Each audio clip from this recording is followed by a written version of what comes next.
Hello friends, welcomes to Arumani TNPSC and Perpetual Journey channel. இன்றைக்கி இந்த வீடியோவில் நம்ம ரேஸை பற்றி தான் பார்க்க போகிறோம். பிஜிஎன் ரேஸு. ஸோ 250 கிலோமீட்டருக்கான ரேஸ் வந்து நடந்து முடிஞ்சது 29ஆம் தேதி. ஸோ அதை பற்றி தான் பார்க்க போகிறோம். வாங்க வீடியோக்குள்ளே போகலாம். நம்மளோட வீடியோவை இப்போ தான் ஃபஸ்ட் டைம் பார்க்குறீங்க அப்படின்னா சப்ஸ்கிரைப் பண்ணிடுங்க, பக்கத்தில் இருக்க பெல் ஐக்கனையும் கிளிக் பண்ணிடுங்க. அப்படின்னா தான் நம்ம போடுற வீடியோஸ் உடனே உங்களுக்கு கிடைக்கும். வாங்க வீடியோக்குள்ளே போகலாம்.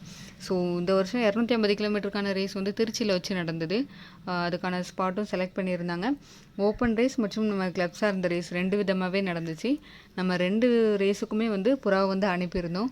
ஓப்பன் ரேஸில் ஒரு புறாவும் அப்புறம் மற்ற புறாக்களை வந்து நம்ம கிளப் சார்ந்த ரேஸ்க்கு அனுப்பியிருந்தோம்.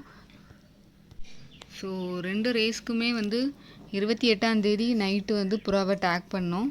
ஸோ நெக்ஸ்ட்டு வந்து மறுநாள் காலையில் 8:30 மணிக்கு புறாவை வந்து திறந்தாங்க லிபரேஷனில். ஸோ புறா வந்து நல்லாவே பறந்து வந்தது. கிளைமேட் இன்றைக்குமே நல்லா இருந்துச்சு. பாருங்கள், நல்லா வெயில் அடிக்க ஆரம்பிச்சிட்டு ஏறி. ஸோ எல்லா புறாவுமே திறந்து விட்டுட்டாங்க. எல்லாம் ஒரு ரவுண்ட் அடிச்சுட்டு அப்படியே அது பிளேஸை பார்த்து தேடி வர ஆரம்பிச்சிடுச்சு. ஸோ பாருங்கள், இதான் நம்ம கிளப் ரேஸில் வந்து ஃபஸ்ட்டு புறா ரீச் ஆன வீடியோ பார்த்துக்கிட்டு இருக்கீங்க. இந்த வாட்டி ஓரளவுக்கு நல்ல டைமிங்லேயே தான் ரீச் ஆச்சு புறா. கொஞ்சம் ஆனால் ட்ராப் பண்ணுறதுல கொஞ்சம் டைம் டிலே ஆயிடுச்சு. வந்து நேராக வந்து மரத்தில் ஏறி உட்காந்துருச்சு. கொஞ்சம் நேரம் கழித்து தான் ட்ராப் ஆச்சு.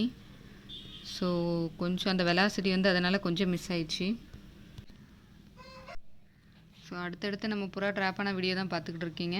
மொத்தமாக 282 புறா வந்து இந்த கிளப் ரேஸில் வந்து போட்டாங்க. ஸோ நமக்கு வந்து ஒரு நல்ல இடம் கிடச்சிருக்குது. ஓரளவுக்கு நல்ல வெலாசிட்டியுமே கிடச்சிருக்குது.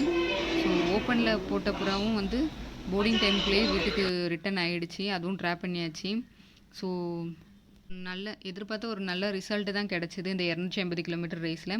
ஸோ நெக்ஸ்ட்டு ரேஸ் பற்றி அதோட ரிசல்ட் எப்படி இருந்துச்சு அந்த மாதிரியான விஷயங்கள் பற்றி நம்ம அடுத்த வீடியோவில் பார்க்கலாம். தேங்க்யூ ஃபார் வாட்சிங்.